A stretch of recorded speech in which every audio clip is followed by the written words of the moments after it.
Right. Biology பற்றி பேசிக்லாம் பார்த்துருக்கோம். அப்பப்போ போகிறப்போ பேசிக் பார்ப்போம். இதில் ரொம்ப நம்மளை சுற்றியில் நடக்கிறதான் கொஷினாக கேட்பாங்க. சரியா? எக்ஸ்ட்ரா கொஞ்சம் கான்செப்ட் மட்டும் உள்ளே போய் சொல்கிறேன். அது ரிலேட்டட் கான்செப்ட் மட்டும் சொல்கிறேன், பார்த்துக்கலாம். Entire book 6th to 10th வரைக்கும் இருக்கிறத ஒரு 36 பக்கத்தில் கொண்டு வந்துருக்கு.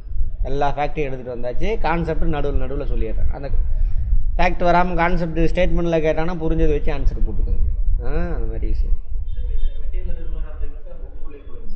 புக்கில் உள்ளதான் மெட்டீரியல் வந்துருச்சு, அவ்வளோதான். இது போதும் உங்களுக்கு. மெட்டீரியல் தரேன், பிரிண்ட் எடுத்துக்கோங்க. ரைட். நம்ம சாப்பிட்றோம் இல்லையா சாப்பாடு, அதில் என்னென்னலாம் இருக்கணும்? கார்போஹைட்ரேட் தான் என்னவா மாதிரி இருக்கும்? மாவு சத்தாக மாறி இருக்கும். மாவு சத்து. ஸ்டார்ச்சு தான் மாவு சத்து, வேறு ஒன்றும் கிடையாது. அதுதான் என்னவா மாதிரி இருக்கும்? கொழுப்பாக மாதிரி இருக்கும். இது 3 நமக்கு எனர்ஜியை கொடுக்கும். மைட்டோகாண்ட்ரியா பார்த்தோமா? மைட்டோகாண்ட்ரியாவில் என்ன ரிலீஸ் ஆகுது? ஹீட் ரிலீஸ் ஆகுதா? அதான் ஆற்றல். வெப்பம் ஒரு ஆற்றல். வெப்பம் ஆற்றல் அனைத்துக்கும் தாயின்னு பார்த்துருப்போம் ஃபிசிக்ஸில். ரைட். புரோட்டீன் கட்டாயம் வேணும். இந்த கார்போஹைட்ரேட்டு கூட நைட்ரஜன் ஆட் ஆச்சுன்னா புரோட்டீனாக மாறிடும், பார்த்துருப்போம். ஆமாவா? புரோட்டீன் புதுசாக செல்லு ஃபார்ம் ஆகுன்னா புரோட்டீன் ரொம்ப ரொம்ப முக்கியம். அதுவும் செல்லுக்குள்ளே நியூக்ளியஸ்குள்ளே என்ன குரோமோசோம் இருக்குல்ல, அது ஃபுல்லாக அதில் புரோட்டீன் தான் இருக்கும். அது ஃபார்ம் ஆனால் தான் செல்லு ஃபார்ம் ஆகும், புது செல்லு உருவாகும். சரியா?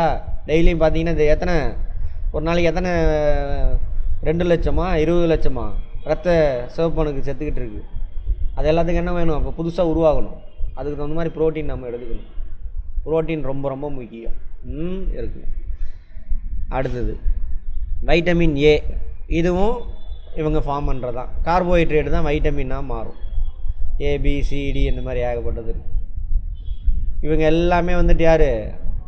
ஆர்கானிக் காம்பவுண்ட், உயிரினங்களால் உருவாக்கப்பட்ட காம்பவுண்ட். ரைட். அடுத்தது தாது உப்புக்கள், மினரல்ஸ். இது வந்துட்டு அப்படியே இரும்பாக தான் இருக்கும், வேறு மாலிகுல்லாம் கிடையாது. மினரல்ஸ் கிடையாது, ஆர்கானிக் காம்பவுண்ட் கிடையாது. இது இன்ஆர்கானிக் தான். இப்போ ஃபெரஸு, கால்சியம் அதெல்லாம் இருக்குல்ல, அதெல்லாம்.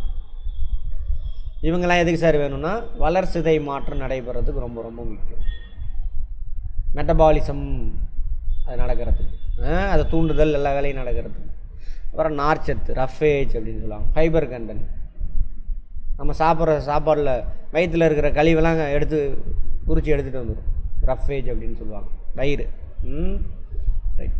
அப்புறம் தண்ணி இல்லைன்னா அவ்வளோதான். நீரின்றி அமையாது உலகம் மட்டும் கிடையாது, உயிரே கிடையாது.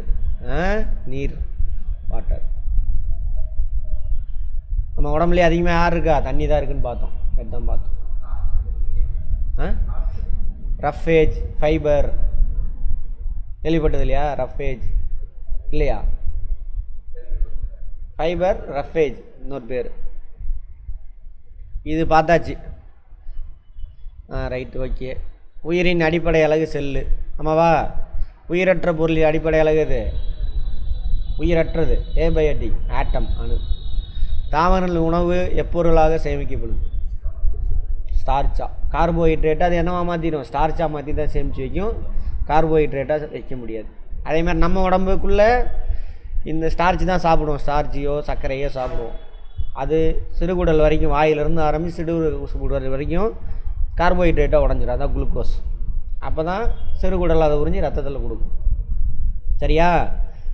நம்ம ரத்தம் எக்ஸஸாக இந்த கார்போஹைட்ரேட்டு அல்லது குளுக்கோஸ் இருக்குதுன்னு சொல்கிறாங்களே, அது இருந்தது. அதாவது சுகர்னு சொல்கிறாங்களே அது. ஆனால் சுகர்னு சொல்லக்கூடாது, தப்பு. குளுக்கோஸ் எக்ஸஸாக இருக்கக்கூடிய குளுக்கோஸை விலங்குகள் வேறு ஒரு பொருளாக மாற்றி வச்சுக்கும். என்னவா மாற்றும்? ஃபேட்டாக மாற்றும். என்னவா மாற்றும்? ஃபேட்டு.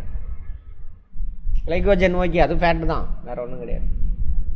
அப்போ விலங்குகள் அவங்களோட உணவை எப்படி சேர்த்து வைப்பாங்க? ஃபேட்டாக சேமித்து வச்சுக்குவாங்க. ஒரு வாரத்துக்கு நான் சாப்பிட்லன்னு வச்சுக்கோங்க, என் உடம்பு குண்டாக இருந்தானே ஒல்லியாயிரும். எப்படி ஒல்லியாவேன்? நான் சாப்பிட்லையா, இந்த ஃபேட்டெல்லாம் என்ன பண்ணணும்? திரும்ப என் உடம்பே எடுத்து குளுக்கோஸாக மாற்றி ரத்தத்தில் கொடுத்துரும். எல்லா உறுப்புகளும் ஃபங்க்ஷன் ஆகும். புரிஞ்சதா? ரைட். அது மாதிரி அது தெரிஞ்சுங்க. அப்போ தாவரங்கள் என்னவா சேமிச்சு, ஸ்டார்ச்சாக சேமித்து வைக்கும், அல்லது சுக்ரோஸ் சுகராக சேமித்து வைக்கும், அல்லது ஃபேட்டாக சேமித்து வைக்கும். தாவரம் சுக்ரோஸாக சேமித்து வைக்குமா தாவரம்? இல்லையா? கருமையாக இனிப்பாக இருக்குது, சுக்ரோஸ் தானே, சுகர் தானே. அது அதோட இலையில் உற்பத்தி ஆகி அதோட தண்டு பகுதியில் சேமித்து வச்சுக்குது. எது? கரும்பு. அது மாதிரி ஸ்டார்ச்சு, உருளைக்கிழங்கு, கேரட்டு, இதெல்லாம் ஸ்டார்ச்சு. மாங்காய் ஸ்டார்ச்சு, வாழைக்காய் ஸ்டார்ச்சு. வாழைக்காய் பழுத்துருச்சு, வாழைக்காய் காயாக இருக்கும்போது ஸ்டார்ச்சு இனிக்காது, சரியா? அது பழுத்துருச்சு, அது வந்து சுகராக மாறிடுச்சு, சுக்ரோஸ் டைசேக்ரேட் மாறிடும். அந்த மாதிரி தாவரத்தில் செல் சுவர் எதனால் ஆனது? செல்லுலோஸ் அப்படிங்கிறது. செல் சுவர் பார்த்தோம்னா தாவரத்தில் மட்டும்தானே இருக்கும் செல் வால். அது எதால் ஆனது? செல்லுலோஸ்னால. செல்லுலோஸு கார்போஹைட்ரேட்னால ஆனது தான். Right, okay. தாவரம் மற்றும் விலங்கு செல்களில் ஆற்றல் மையம் யார்? மைட்டோகாண்ட்ரியா. நேத்தானே பார்த்தோம், பவர் சென்டர். தாவர செல் உயிரோடு இருக்கணும்னாலும் மைட்டோகாண்ட்ரியாவில் கார்போஹைட்ரேட் உடையணும். கார்போஹைட்ரேட் உடையணும்னா என்ன வேணும்? ஆக்சிஜன் வேணும். அதுக்கு பேர் தான் ஒரிஜினல் சுவாசித்தல், சுவாசம். தாவரமாக இருந்தாலும் விலங்காக இருந்தாலும் ரெஸ்பிரேஷனுக்கு எது தேவை? ஆக்சிஜனும் கார்போஹைட்ரேட்டும் வேணும். சுவாசித்தலுக்கு கேட்பாங்க, தாவரமாக இருந்தாலும் விலங்காக இருந்தாலும் சுவாசித்தலுக்கு எதை தான் இழுக்கும்? ஆக்சிஜன் தேவை. தாவரம் மட்டும் தான் எதை பண்ணும்? உணவு உற்பத்தியை செய்யும். ஏன்னா அவர்கிட்ட மட்டும் தான் யார் இருக்கா? பச்சையாக இருக்குது. அந்த பச்சையத்தில் உணவு உற்பத்தி நடக்குதுல்ல, அங்கே அந்த உணவு உற்பத்திக்கு தான் யார் வேணும்? கார்பன் டை ஆக்சைடும் தண்ணியும் தேவை. சுவாசித்தலுக்கு தாவரம் என்ன எடுத்துக்கொள்கிறதுன்னு கேட்டால் என்ன answer? Oxygen. Carbon di oxide அப்படின்னு சொல்லிடாதீங்க, தப்பு. புரிஞ்சுதா? அப்படி சொல்லி விட்டாங்க, நம்ம தானே பிரச்சனை, அது தப்பு. ஆமாம். ஆனால் சொல்லுவாங்க அப்புறம் அதையும் மீறி, இல்லை பகலில் என்ன பண்ணும்? கார்பன் டை ஆக்சைடு எடுத்துக்கும், நைட்டில் ஆக்சிஜன் எடுத்துக்கும் அப்படின்னு கிடையாது. பகல்லையும் நைட்லேயும் சுவாசித்தலுக்கு எதை தான் எடுக்கும்? ஆக்சிஜன் தான் எடுத்துக்கும். வாழணுமா இல்லையா அந்த செல்லு? வாழணுன்னா என்ன ஆகணும்? நேற்று பார்த்தோம்ல வீடியோ, அதை திரும்ப போய் பாருங்கள். கார்போஹைட்ரேட் உடையணும். கார்போஹைட்ரேட் உடையினா யார் வேணும்? ஆக்சிஜன் வேணும். உணவு உற்பத்தி பண்ணணும்ல யார்? இவர் குளோரோஃபைல். அது ஃபங்க்ஷன் ஆகணுன்னாவே அதுக்கு என்ன வேணும்? ஆற்றல் வேணும். அதுவே இங்கே மைட்டோகாண்ட்ரியாவில் உடஞ்சி போனால் தான் ஏடிபி அதுக்கிட்ட கிடைக்கும். புரிஞ்சதா? ரைட். ஆற்றல் கூட மைட்டோகாண்ட்ரியா. இப்போ தான் பல டைம் சொல்லிக்கிட்டே இருந்தேன், திரும்ப வீடியோ போட்டு பாருங்கள். கார்பன் டை ஆக்சைடு எதுக்கு வேணும்? உணவு உற்பத்திக்கு வேணும், சுவாசித்தலுக்கு கிடையாது. சுவாசித்தல்னா என்ன அர்த்தம்? கார்போஹைட்ரேட் உடையிற செயல் தான் சுவாசித்தல். தாவரமாக இருந்தாலும் விலகாக இருந்தாலும் மைட்டோகாண்ட்ரியால் நடக்கக்கூடிய ப்ராசஸுக்கு O2 தான் வேணும், சரியா? ரைட். ஆமாம். உணவு உற்பத்தியாளர் தாவரம். நுகர்வோர் யார்? கன்சியூமர். உணவுங்கிறது எது? கார்போஹைட்ரேட்டு தான் உணவு. அதுதான் எல்லாமா மாறுது. அதை இவர் மட்டும்தான் உற்பத்தி செய்ய முடியும். ஏன்? பசுங்கணிகங்கள் இருக்குது, குளோரோஃபைல் அல்லது பச்சையம், ஏதோ ஒன்று. விலங்குகள்கிட்ட அது இல்லை, அதனால் அவர் கார்போஹைட்ரேட்டை உற்பத்தி பண்ண முடியாது. தாவரம், அந்த வீடியோ திரும்ப போய் பாருங்கள் 2-3 நாள் கழித்து. தாவரம் உற்பத்தி செய்யக்கூடிய செஞ்சு கார்போஹைட்ரேட்டை எதாவது சேமித்து வச்சுருப்பாங்க. ஸ்டார்ச்சாவோ, அதாவது மாவுச்சத்து, சர்க்கரையாவோ, ஃபேட்டாவோ சேமித்து வச்சுருப்பாங்க. அதை பிடிங்கிட்டு வந்து நம்ம சாப்பிட்டு வர்றோம். கரும்பு சாப்பிட்டோமா, அதுக்கு அதை சேமித்து வச்சுருக்கு, பிடிங்கிட்டு வந்து சாப்பிட்டோம்.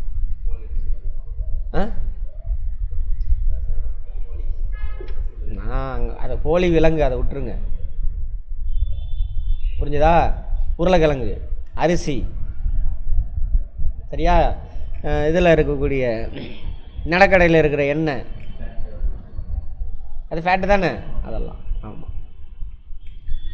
பெரிய ஒரு செல் உயிரி நெருப்பு கோழி, முட்டை, நெருப்பு கோழியோட முட்டை ஒரு செல் உயிரி. அது ஒரு செல்லு தான், அது புதுசாக இருக்கிறது. அது பொறிக்கிறப்ப பல செல்லாக மாறிடும், ஒரு செல்லாக இருக்காது. நெருப்பு கோழி இருக்குல்ல, அது முட்டை இட்டால் இன்றைக்கி மட்டும்தான் அது ஒரு செல் உயிரியாக இருக்கும். அது அடகாக்க ஆரம்பிச்சிருச்சு அப்படின்னாக்கா அது ஃபஸ்ட்டு செல்லேருந்து 2 செல்லு 3 செல்லாக ஃபார்ம் ஆக ஆரம்பிக்கும். சரியா? ரைட். தோராயமாக மனித உடலில் உள்ள செல்களின் எண்ணிக்கை இவ்வளோ இருக்காமா. அப்படின்னா என்ன அர்த்தம்? 3 அதாவது 37 பக்கத்தில் 13 0 போடணும். 12 0 இந்த பாயிண்ட் இங்கே வர்றதுக்கு ஃபிசிக்ஸ் கிளாஸ் அட்டன் பண்ணாதாங்க அதை போய் பார்த்துருங்க இதெல்லாம் எப்படி அப்படின்னு. சரியா? ஃபிசிக்ஸு மேக்ஸு 37 பக்கம் 12 0 போடணும். அவ்வளோ செல்லு இருக்காமா நம்ம உடம்புல. செல்லின் உணவு தொழிற்சாலை பசுங்கணிகம். இங்கே தான் கார்போஹைட்ரேட் ப்ரொடக்ஷன் ஆகுது. Food factory. அடுத்தது செல்லோட கதவு எது? Door of cell. Membrane cell ஜவ்வு. அதுக்குள்ளே தான் எல்லா சாப்பாடும் உள்ளே போகணும். அவர் வழி விட்டால் தான் உள்ளே போகும். ரைட். செல்லோட சேமிப்பு கிடம்பு எது? நுண்குமிழி. வேக்கோல். வேக்கோல் தானே? ரைட். இதில் தாவர செல் எப்படி இருக்கும், விலங்கு செல் எப்படி இருக்கும்? பெருசாக இருக்கும். அதனால தான் தாவர செல் பெருசு விலங்கு செல்லோட. செல்லோட மையம் அல்லது மூளை அல்லது கட்டுப்பாட்டு மையம். கட்டுப்பாட்டு மையம் மூளை எது? உட்கரு, நியூக்ளியஸ். மனித உடல் அமைப்பு அந்த பேசின கதையெல்லாம் சொல்கிறாங்க. செல்லு நிறையா செல்லு சேர்ந்தது திசு, ஒரே வேலையை செய்வாங்க. அடுத்தது ஒன்றுக்கு மேற்பட்ட திசு சேர்ந்தது ஒரு உறுப்பு, நிறையா உறுப்பு சேர்ந்து ஒரு வேலையை செய்வாங்க, உறுப்பு மண்டலம். இது மாதிரி பல செல் உயிரி, அதான் உயிரினம், ஆர்கானிசம். நிறையா உறுப்பு மண்டலம் சேர்ந்தது பல செல் உயிரி. மனிதெல்லாம். விலங்கு செல்லில் மட்டும் காணப்படுவது சென்ட்ரியோல். தாவர செல்லில் மட்டும் எதாவது காணப்படும்? செல்வால், அப்புறம் குளோரோஃபைல். அவ்வளோதான். ஆற்றல் எல்லா செல்லு, தாவர செல்லாக இருந்தாலும் விலங்கு செல்லாக இருந்தாலும் ஆற்றல் நாணயங்கிறது எது? ஏடிபி. ஏடிபின்னா என்ன அர்த்தம்? Adenosine try phosphate. Very good.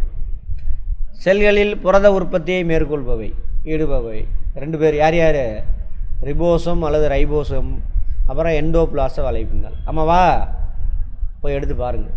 Ribosome, ribosome, எண்டோபிளாச வலைப்பின்னல். சொரப்பான எண்டோபிளாச வலைப்பின்னலை சுற்றியில் இருக்கும். இவங்க 2 பேர் தான் என்ன பண்ணுவாங்க? புரத உற்பத்தியை ஈடுபடுவாங்க.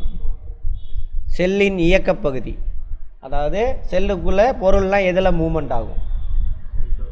சைட்டோபிளாசத்துக்குள்ளே தான் ஊடுருவி போகும். கொலன்னு இருக்கும். அதுக்குள்ளே தான் உணவெல்லாம் ஒரு உறுப்புலேருந்து இன்னொரு உறுப்புக்கு போகும். ஏடிபி மைட்டோகாண்ட்ரியாலேருந்து எல்லா உறுப்புக்கு போகும். அதான் காய்கள் கனிகளாக மாறுவதற்கான காரணம் அதில் இருக்கக்கூடிய ஸ்டார்ச்சுங்கிற பெரிய மாலிகுல். அது உடஞ்சி 2 அதாவது பெரிய மாலிகுல் இப்படி உடஞ்சி டைசைக்ரேட்டாக மாறும். சர்க்கரைக்கு இன்னொரு பேர் டைசைக்ரேட். சுக்ரோஸ் அது இனிப்பாக இருக்கும். சுக்ரோஸ் இனிப்பாகும். அதோட ஃபார்முலா, சுக்ரோஸோட ஃபார்முலா டெய்லி யூஸ் பண்ணுறோமா இல்லையா? ஃபார்முலா தெரியணுமா இல்லையா? கார்போஹைட்ரேட்டை டபுள் ஆக்குங்க. கார்போஹைட்ரேட்டோட ஃபார்முலான C6H12O6. அதை டபுள் ஆக்கணும். சின்ன சேஞ்ச். என்ன சார் டபுள்? சி வந்துட்டு 12, H 24 ஆகணும். 24 ஆகாது, 22. ஆக்சிஜன் 12 ஆகணும், 11 ஆயிரும். அவ்வளோதான். ஆமாம், இது டபுளாக மாறும் பொழுது கார்போஹைட்ரேட்டு 2 கார்போஹைட்ரேட்டு ஒன்றா சேர்ந்து ஒரு சுக்ரோஸாக மாறும் பொழுது இதுவும் ப்ளஸ் H2Oவும் ரிலீஸ் ஆகும், தண்ணி கிடைக்கும். அதனால தான் மாங்காய் பார்த்திங்கன்னா கல் மாதிரி இருக்கும். பழுத்தோன்னா மாம்பழம் என்ன ஆயிரும்? கோலன்னு தண்ணி ஆகிரும். அந்த H2O தான். புரிஞ்சுதா? எப்படி இருக்குது? ஆமாம், எல்லா பழம் காயாக இருக்கும் பொழுது எப்படி இருக்கும்? எல்லாமே கல் மாதிரி இருக்கும். பழமாக மாறும் பொழுது தண்ணி வந்துடும்ல. இதுதான் 2 கார்போஹைட்ரேட்டு ஸ்டார்ச். இப்படி பெரிய கார்போஹைட்ரேட்டு கிடையாது, ஸ்டார்ச்சு நிறையா. இது மாதிரி பல மாலிகுல் சேர்ந்தது தான் இது. இது உடையும் பொழுது தண்ணி கிடைக்கும், H2O கிடைக்கும். அவ்வளோதான். இதான் காரணம். கேட்பாங்க கொஷின் இதெல்லாம். காய் கனியாக மாறும்பொழுது என்ன நடக்கும்? கார்போஹைட்ரேட், அதாவது ஸ்டார்ச் வந்து சர்க்கரையாக மாறும். அதான் பெரிய மாலிகுல் சின்ன மாலிகுலாக வரும். செல்களில் கொழுப்பு மற்றும் ஸ்டீராய்டுகள் தயாரிப்பில் ஈடுபடுவது எண்டோபிளாச வலைப்பின்னல். எல்லா கேள்வியும் வந்துருச்சாங்க. உட்கரு இல்லாத மனித உடலின் செல், உட்கரு இருக்காது. பார்த்தோமா? இரத்த சிவப்பணு இன்னைக்கு தான் பார்த்தோம். விலங்கு உலகம். ஒரு செல் விலங்குகளுக்கு எடுத்துக்காட்டு. இவங்களாம் ஒரு செல் தனியாக தான் இருப்பாங்க, கூட்டமெல்லாம் இருக்க மாட்டாங்க. நம்மலாம் பல செல் உலகு விலங்கு. அமீபா, பாரமீசியம், யூக்ளினா, இவங்களாம் ஒரு செல். அனிமல். பாக்டீரியா அனிமலா பிளான்ட்டா? ரெண்டுமே இருக்கும். குளோரோஃபைல் இல்லாமல், பசுங்கணிங்க இல்லாமல் இருக்குது, பசுங்கணிக்கத்தோடையும் இருக்குது. பசுங்கணிங்க இருக்கிறது. ஆமாம். அதேமாதிரி பூமியில் முதல்ல தோணுன உயிரினம் அதுதான் பாக்டீரியா அல்லது ப்ளூ க்ரீன் ஆல்கே. அப்படி அது ரெண்டில் ஏதோ ஒன்று தான். ரைட். அமீபா விலங்கு. அது இடப்பெயர்ச்சிக்கு பயன்படுது. போலிக்காலகு, சூடோபோடியா. அதுவே என்ன பண்ணும்? கால் மாதிரி உருவாகி உருண்டு ஓடும். தண்ணிக்குள்ளே தான் இருக்கும் பெரும்பாலும். ஆமாம். அடுத்து யூக்ளினா. இது ஒரு செல் விலங்கு. இது தசை இலை இல்லை, கசை இலை. படம் ஞாபகம் படிச்சிருப்பீங்க ஸ்கூலில். இப்படி இருக்கும். இதான் அந்த செல்லுன்னு வச்சுக்கோங்க. அதில் எண்டில் இப்படி 2 வால் மாதிரி இருக்கும். இதில் தான் ஊர்ந்து போகும். அடுத்து குறியிலை, பாரமீசியம். இதுவும் இப்படி வரைஞ்சிருப்பான், பார்த்துருப்பீங்க. சுற்றிலும் இப்படி முடி மாதிரி இருக்கும். இது ஒரு செல் உயிரி. இது இப்படி தான் குறியிலையில் போகும். மனித உடலின் நிறத்தை தீர்மானிக்கும் பொருள் மெலனைன். மெலனைன் கம்மியாக ஆக வெளிச்சியாக இருப்பான், லைட் கலராக மாறிடுவான். மெலனைன் அதிகமாக ஆக ஆக டார்க்காக மாறும். அப்போ கலரை தீர்மானிக்கிறது யார்? அப்போது வெள்ளையாக இருக்கிறவன் உயர்ந்தவனும் கருப்பாக இருக்கிறவன் தாழ்ந்தவன் அப்படிலாம் கிடையாது. அது இயற்கை கிளைமேட்டுக்கு தகுந்த மாதிரி என்ன பண்ணும்? ஸ்கின்னில் வந்துட்டு இந்த மெலனைன் வந்து இருக்கும். கலருக்கும் உயர்ந்தவன் தாழ்ந்தவன், அறிவாளி, பொய் சொல்ல மாட்டான், அதுக்கெல்லாம் எந்த சம்மந்தமும் கிடையாது. சரியா? ரைட். அவன் வளரக்கூடிய இடம், சுற்றுச்சூழல், அவன் கற்றுக்கக்கூடிய கல்வி, அவனுக்கு என்னத்தை கற்றுக் கொடுக்குறாங்க, அதுதான் தீர்மானிக்கும். நல்லவனா கெட்டவனா, உயர்ந்தவனா தாழ்ந்தவனா எல்லாமே. பிறப்பின் அடிப்படையெல்லாம் எதுவும் கிடையாது. பிறப்பு, கலரு அதெல்லாம் சும்மா. பறவை பறக்கக்கூடிய கான்செப்ட் நியூட்டனுடைய 3வது விதிப்படி தான் அவன் பறவை பறக்கும். நியூட்டனுடைய 3வது விதி என்ன சொல்லுது? எந்த ஒரு விசைக்கும் அதுக்கு சமமான எதிர் திசையில் செயல்படக்கூடிய ஒரு விசை இருக்கும். பறவை என்ன பண்ணுது? வளிமண்டலம், காற்று. நீச்சல் அடிக்கிறவங்களும் அதே கதை தான். நீச்சல் நீங்கள் கையை பின்னாடி தள்ளினோம்னா நம்ம முன்னாடி போவோம்.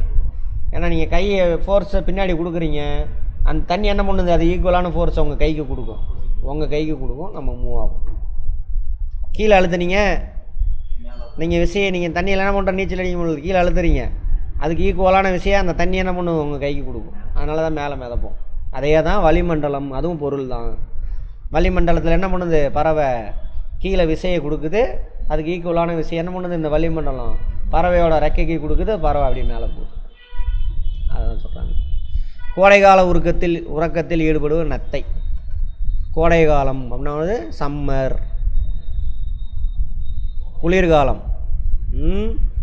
குளிர்காலம் வின்டர். நத்தை வெளியில் பார்க்க முடியாது உங்களால். நத்தையை சாகாது, அது உள்ளே போய் தூங்கிட்டு இருக்கும்.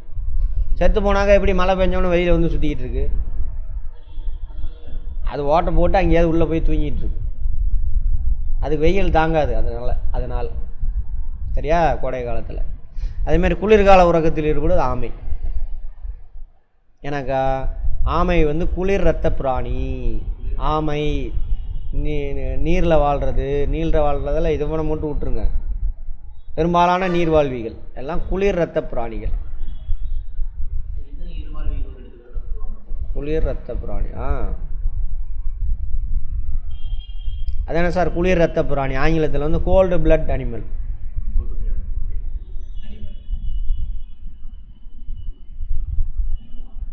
கோல்டு பிளட் குளிர் ரத்த பிராணி இருந்தால் இன்னொன்று என்ன இருக்கணும்? வெப்ப ரத்த பிராணி இருக்கணும். கோல்டு பிளட் அனிமல்லாம் இன்னொன்று என்ன இருக்கணும்? வார்ம் பிளட் அனிமல் இருக்கணும். படிச்சிருக்கீங்களா? வார்ம் பிளட் அதாங்க வெப்ப ரத்த மனிதன். நம்ம வந்து வார்ம் பிளட் அனிமல். வார்ம் பாலூட்டி எல்லாமே இதில் தான் வரும். சரியா? பாலூட்டிக்கு என்னம்மா இங்கிலீஷில்? மேமல்ஸ். Warm blood animal.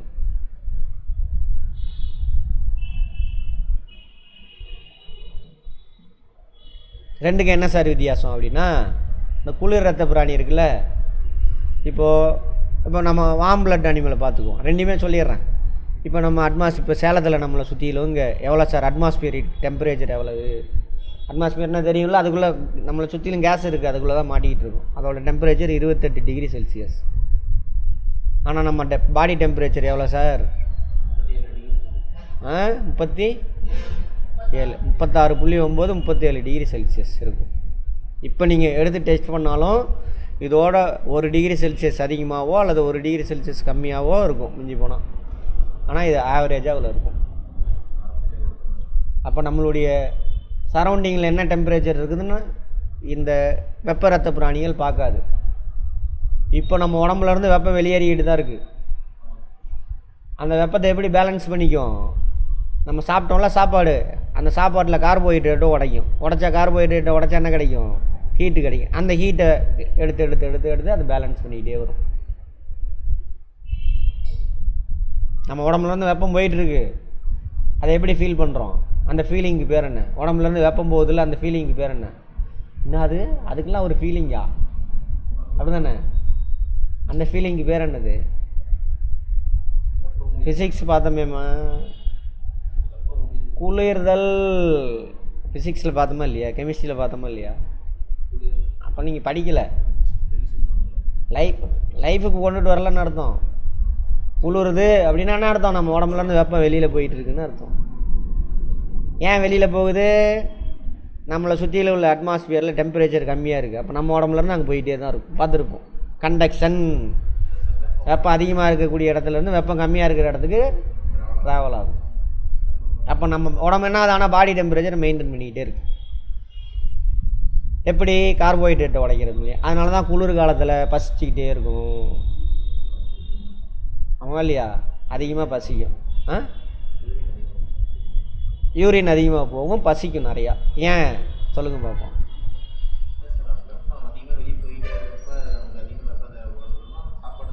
சரி, சாப்பாட்டுக்கும் யூரின் அதிகம் போகிறதுக்கு என்ன சம்மந்தம்? சாப்பாடு தேவை, கார்போஹைட்ரேட்டு தேவை, அதனால் சாப்பாடு பசிக்குது. யூரின் அதிகமாக போகுது குளிர் காலத்தில். எதுக்கு தண்ணி வேணும்? யாராவது சொல்லுங்க, நில்லுங்க. பயாலஜி.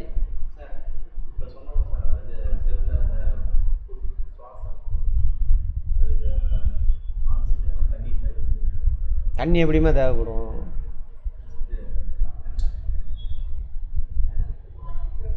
இப்போது என் உடம்புலேருந்து பாடி டெம்பரேச்சர் அதிகமாக வெளியில் போகுது, அதை மெயின்டைன் பண்ணுறதுக்காக என்ன பண்ணும்? நிறையா கார்போஹைட்ரேட்டை உடச்சி ஹீட்டை ப்ரொடியூஸ் பண்ணும். சரியா? CHO + O2 + CO2 + H2O. நேற்று சொன்னது தான். எலியை எதை கேட்டிங்களா? எலி நீங்கள் கேட்டிங்களா காலையிலேன்னு தெரில. எலிக்கு தண்ணி தேவையில்லை, அது இல்லை. சரி, ரைட், பார்ப்போம். அப்போ அதிகமானா அது கார்போஹைட்ரேட் உடையும் குளிர் காலத்தில் நம்ம உடம்புல. அப்போ அதிகமானா அது அந்த கார்போஹைட்ரேட் உடையும் பொழுது என்ன கிடைக்கிது? தண்ணி கிடைச்சிடும் நிறையா. அப்போ பாடியில் தண்ணி அதிகமாக இருக்கும். கார்போஹைட்ரேட் அதிகமாக உடைய பாடியில் அதிகமாக தண்ணி இருக்கும். அதனால் யூரின் அதிகமாக போகும். புரிஞ்சதா? தெரிஞ்சுட்டுக்கணும். லைஃபு நம்ம வாழ்க்கை. அதனால தான் இந்த தண்ணியை வச்சு எலி வாழ்ந்துக்கும். அதனால் எலி தண்ணி எப்பயுமே அருந்தாதாம்மா. எலி தண்ணியே குடிக்காதாம்மா. அது வெப்ப ரத்த பிராணி தான். சரியா? தோட்டுக்குள்ளே தான் வாழும். அதுக்கு முடியெல்லாம் இருக்குது. அதனால் அதுக்கு வேர்வை வராது, எதுவும் வராது. இந்த தண்ணியை வச்சே வாழ்ந்துக்கும். தண்ணி குடிக்காதாம்மா எலி. ஓகேவா? Right, very simple. எல்லாமே இந்த பேசிக்லேயே முடிஞ்சு போயிடும். இந்த அங்கே அடுத்தது வந்துருச்சு பாருங்கண்ணா. காலையில் தான் நடத்தியிருக்கேன். தமிழ்நாட்டில் மாநில விலங்கு என்ன சார்னா வரையாடு. நீலகிரி தார். ஆடு தான். அதோட ஸ்பெஷாலிட்டி என்னன்னு தெரியுமா?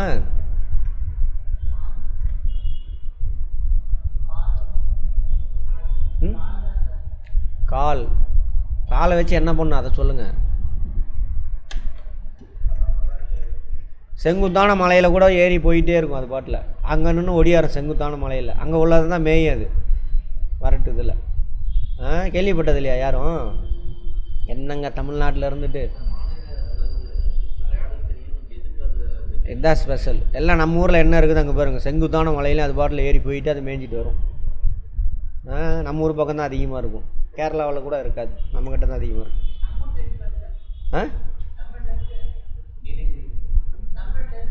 என்ன இருக்குது? இருக்குமே, ஏன் இல்லாமல் இருக்காது?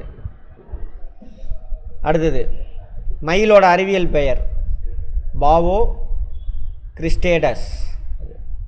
மனிதனின் அறிவியல் பெயர் ஹோமோசேப்பியன்ஸ். பூமியின் மீது மனிதனுக்கு அடுத்து அதிக ஆதிக்கம் செலுத்துபவையாக விளங்கும் ஒரே முதுகு நான் அற்றவை, முதுகெலும்பு இல்லாதது. இன்வெர்டிபிரஸ். இன்வெர்டிபிரட், முதுகெலும்பு அற்றவை. ஆக்டோபஸ்.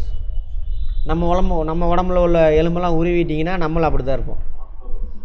ஆமாம், கொலன்னு ஜெல்லி மீன் இருக்குல்ல, அவ்வளோதான், அப்படி தான் இருப்போம். அவங்களாம் வளர்ச்சி அடைஞ்சு பரிணாம வளர்ச்சியிலேருந்து நம்ம வந்திருக்கோம். நம்ம முன்னோர்கள் அவங்க எல்லாருமே. பல்லி, பாம்பு, தேள் எல்லாமே நம்மளோட முன்னோர்கள். காக்கா மட்டும் கிடையாது, பத்துருன்னுட்டு அதெல்லாம் அது மட்டும் கிடையாது. அதுக்கெல்லாம் முன்னோடிகள். இவங்க எல்லாருமே முன்னோடி தான். சரி, ஆக்டோபஸ் பரிணாம வளர்ச்சியில் பார்ப்போம். பூமியில் மிக சிறிய முதுகெலும்பி பிலிப்பைன்ஸில் இருக்கக்கூடிய கோபி அப்படின்ற ஒரு விலங்கு, அல்லது குட்டை பிக்மி கோபி. ஆமாம், மிக சிறிய முதுகெலும்பி, ரொம்ப சின்னதாக இருக்குமா. நம்மளாம் முதுகெலும்பி. இன்னும் என்னது முதுகெலும்பி? இன்வெர்டிபிரட்ஸ் முதுகெலும்பி. இது வெர்டிபிரட்ஸ். இதுதான் இன்வெர்டிபிரட்ஸ். ரெண்டுலேயுமே நீரில் வாழ முதுகெலும்பை சாப்பிட்றீங்களே மீன் நீரில் வாழுது இல்லையா? ரெண்டுலேயுமே வாழும். நீர்லேயும் இருக்குது, நிலத்துலேயும் இருக்குது, ரெண்டில் வாழ்வும் இருக்குது, இரு வாழ்வியும் இருக்குது. ஆம்ஃபிபியனும் இருக்குது. ரெப்டைல்ஸ், ஊர்வன. பாம்பு முதுகெலும்பு இருக்கா இல்லையா? பாம்பு, தவளைக்கு இருக்குது, முதலைக்கு இருக்குது, எல்லாத்துக்கும். உலகில் மிகப்பெரிய இருவாழ்வி ஆண்ட்ரியஸ் டாவிண்டியன்ஸ் அப்படின்னு சொல்லிட்டு அது ஒரு பல்லியினம் பெருசாக. அது காமோடோவா அதை சொல்லுவாங்க, பல்லியினம். பூமியில் வாழக்கூடிய மிகப்பெரிய விலங்கு எது? திமிங்கலம். பூமியிலன்னு சொன்னால் திமிங்கலம். யானை மாதிரி 30 யானைக்கு சமம் அது ஒரு திமிங்கலம். நிலத்தில் வாழக்கூடியதுன்னு கேட்டால் தான் எது? யானை.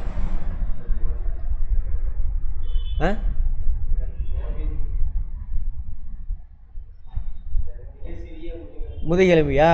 ரைட், எடுத்துட்டிங்களா? Very good. அதான் அப்படியே பார்த்துக்கோங்க. அது பேர் என்ன போட்டிருக்கு இங்கிலீஷில்?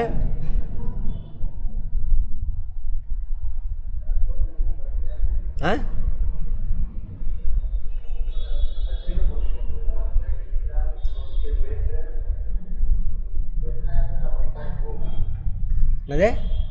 வெட்ரா கோபியாவா?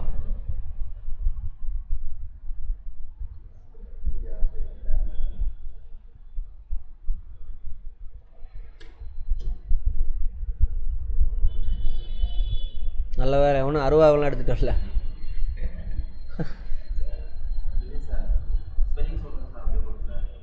எடுங்க எல்லாரும்.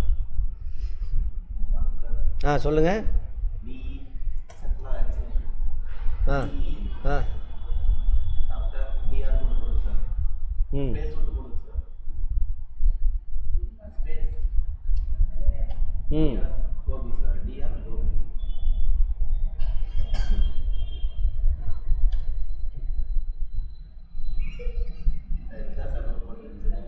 சரி, விட்டுருங்க, அது பார்த்துக்கங்க நீங்கள். ரைட். அடுத்தது தமிழ்நாட்டில் மாநில புறா மரகத புறா.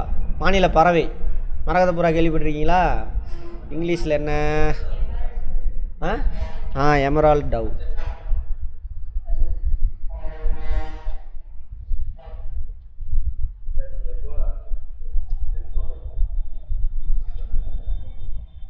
இது நம்ம வீட்டிலலாம் வளர்த்த முடியாது. நம்ம காட்டில் தமிழ்நாட்டில் மட்டும் ஸ்பெஷலாக யூனிக்காக இருக்கிறது இதெல்லாம். சரி, அதை விட்டுருங்க பேசிக்குவோம். தமிழ்நாட்டின் மாநில மரம் பனை மரம். பனை மரம் எங்கே தான் இருக்கும்?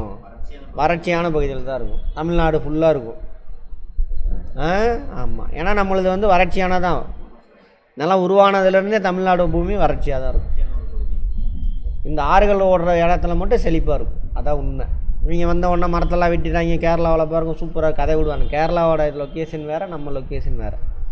சரியா? அமைவிடம் வேறு. அதனால் அது செழிப்பாக தான் இருக்கும், வேறு வழி கிடையாது. ஆமாம். அடுத்தது முதுகெலும்புடைய, இங்கே டாஸ் ஏற்றிக்கணும். மிகப்பெரிய விலங்கு. இது நீங்கள் நாளைக்கு ஞாபகப்படுத்துங்க. ஒரு செட்டு போட்டு தானே கரெக்ஷன் அப்படியே நோட் பண்ணிகிட்டே வரணும். நீலத்திமிங்கலம், அதான் ப்ளூ வேல் இருக்குல்ல, அதான் பெருசு. 35 மீட்ரு நீளம் இருக்குமா? 35 மீட்ரு. அடியாப்பா. 120 டன் எடை. 120 டன்னு, 120 கிலோ இல்லை, டன்னு. அவ்வளோ பெருசு. ஆமாம். மொத்த திமிங்கலத்தோட எடையே 120 டன்னு.